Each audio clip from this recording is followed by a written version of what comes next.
બોટાદ જિલ્લાના રાણપુર પોલીસ સ્ટેશનની હદમાં અળવ ગામની સીમમાં ગઈ તારીખ 7 જૂનના રોજ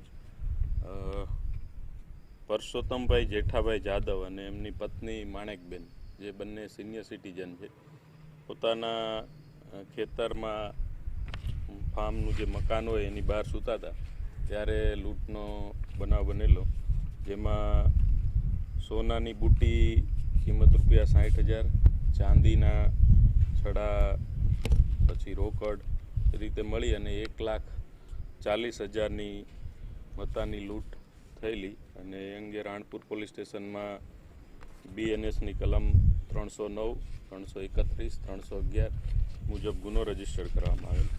ત્યારબાદ રેન્જ IGP શ્રી ગૌતમ પરમાર સાહેબની સૂચના અને માર્ગદર્શન તેમજ અમારી બોટાદ જિલ્લા પોલીસની અલગ અલગ ટીમો, જેમાં LCB, પેરોલ ફરલો, DYSPની ટીમ, તમામ લોકો આ લૂંટને શોધી કાઢવા માટે પ્રયત્નશીલ હતા.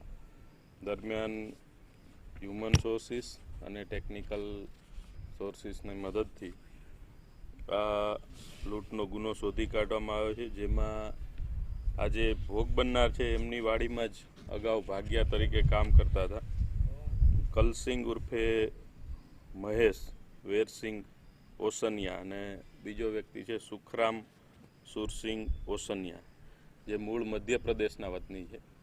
હાલ પણ બનાવવાળી જગ્યા છે એની બાજુમાં જ આ લોકો ભાગ્યું રાખીને કામ કરે છે. એમણે એમના વતનમાંથી, મધ્યપ્રદેશમાંથી બીજા પણ લોકો એમની સાથે બોલાવેલા, જે વિજય હીરુ ભાબર અને તુલસિંગ ભાબર, જે ધાર જિલ્લો અને બલવારી ખુર્દ વિસ્તારના છે.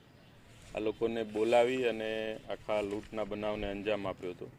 પોલીસે તપાસ દરમિયાન 4 આરોપીની ધરપકડ કરી છે. એમની પાસેથી ચાંદીના છડા, બેડી, પછી મોબાઈલ ફોન અને લૂંટ સમયે ઉપયોગમાં લીધેલ 4 મોટરસાઇકલ કબજે કર્યા છે.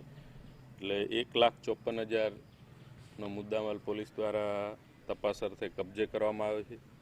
વધુમાં આ લોકોએ જે મોટરસાઇકલ યુઝ કર્યા છે એમાંથી એકની ગઢડા ખાતેથી ચોરી કરેલી, એ અંગે પણ ગુનો રજીસ્ટર કરવામાં આવ્યો છે. એક મોટરસાઇકલ લાઠી વિસ્તારમાંથી ચોરેલું છે અને 2 મોટરસાઇકલ રાણપુર પોલીસ સ્ટેશન વિસ્તારમાંથી લીધેલા છે. એ અંગે પણ હજુ વધુ તપાસ ચાલુ છે. અને આમની સાથે મદદમાં રહેલા અન્ય 2 આરોપી